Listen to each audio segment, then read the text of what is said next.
Hello guys, good evening. Today is April 5, Friday. Meron lang akong gustong i-share sa inyo at nakakalungkot. Hindi po tayo masyadong masaya kasi meron tayong nawala, merong nanakaw. Hindi ko alam paano ko sasabihin. Nanakaw yung ating cellphone na pang-vlog. Tapos nakalagay pa naman doon ang ating GCash account kasi yung number na yon nandun din yung ating GCash. At ang masaklap pa, may sentimental value sa akin ang cellphone na yon dahil regalo yon ng aking bunso ng aking birthday.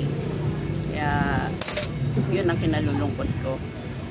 Kasi sa tagal naman na dito, kung saan ko lang siya nilalagay, nandun lang naman yun. Pero ewan ko, hindi ko na rin matandaan kung paano nangyari, kung paano nawala dito. So, nung gabi na yun, kagabi lang yun, 9 o'clock ng gabi. So, 9 o'clock. Mga 9:30. Mga 9:30 siguro, mga ganon.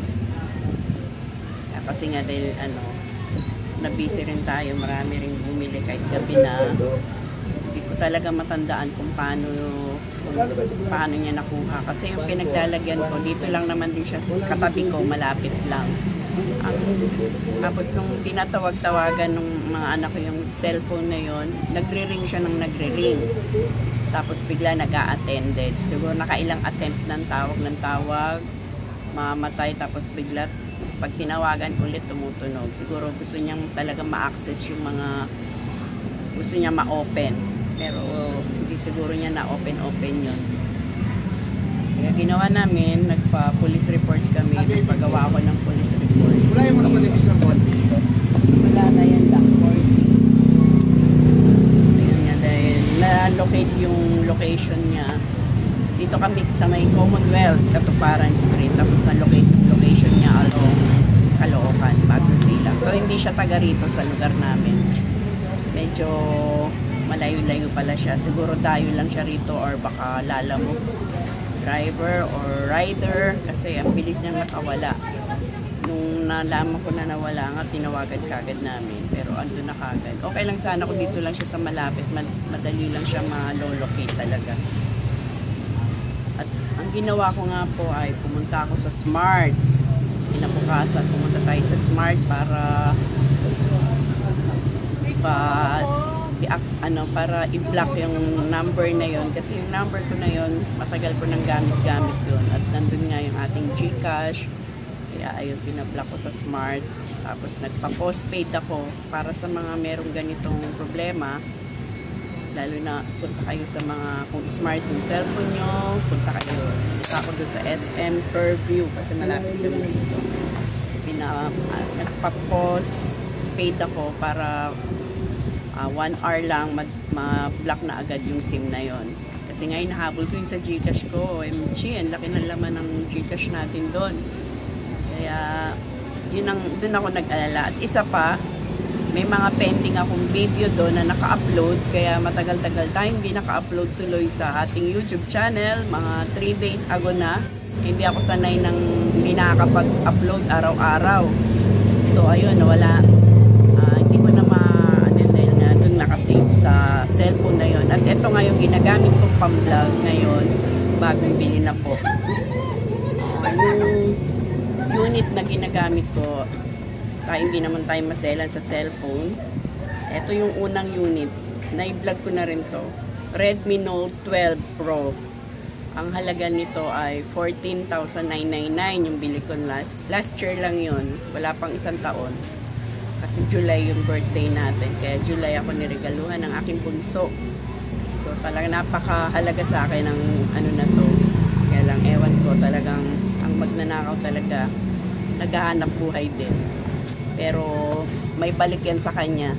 At yan kapag gumawa ka ng hindi maganda, ang balik sa'yo niya, doble, triple o higit pa yung balik sa'yo niya. Digital ka, karma ka. Visit ka. Nanggigigil ako sa'yo. Kasi mahalaga sa akin yung cellphone na yun. Bigay ng anak ko yun. Tapos ayun na nga. Dahil syempre, hindi naman tayo pwedeng walang kapalit na cellphone. Bumili na naman tayo ng bago. So, parang hindi na rin nawala yung cellphone. Parehas na rin po ng brand yung ating binili, pero mas nag-upgrade lang. Kasi Redmi Note 12, ang binili natin is Redmi Note 13 Pro. Ang price niya is, ayan, 15,999. So, 1,000 ang difference. Pero itong Redmi Note 12, medyo mas bumaba na to sa ngayon. At mas nag-improve lang malaki rin naging improvement niya yung nadagdag siya ng 13 Pro. So, parang maramdaman ko pa rin na yun pa rin yung cellphone, yun to pa rin yung brand na pinili natin. Kasi nasanay na tayo dito sa ganitong brand. Meron sa susunod na vlog natin, ipapakita ko sa inyo yung unboxing natin ito. Maganda rin siya, malinaw ang camera. Tsaka gamay ko na siyang gamitin. Plus ito yung isa ko pang cellphone na Vivo.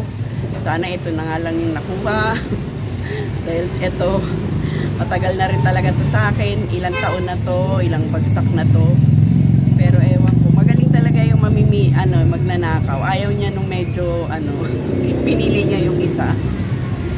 Pero pray ko talaga na maayos pa namin yung Gcash ko kasi inaayos pa ng anak ko para mabalik na. Pero hindi naman siguro niya yun nakuha.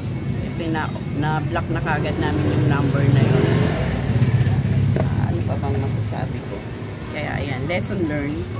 Ingatan ang gamit. Iingatan ko na ulit. Pagbago lang kasi talaga tayo maingat, di ba? Siguro nakaka-relate kayo dyan. Pagbago, talaga ingat na ingat. Halos ayaw magasgasan. Ayaw madumihan, pero kapag tumatagal, ayan, kahit saan-saan na lang pinapatong.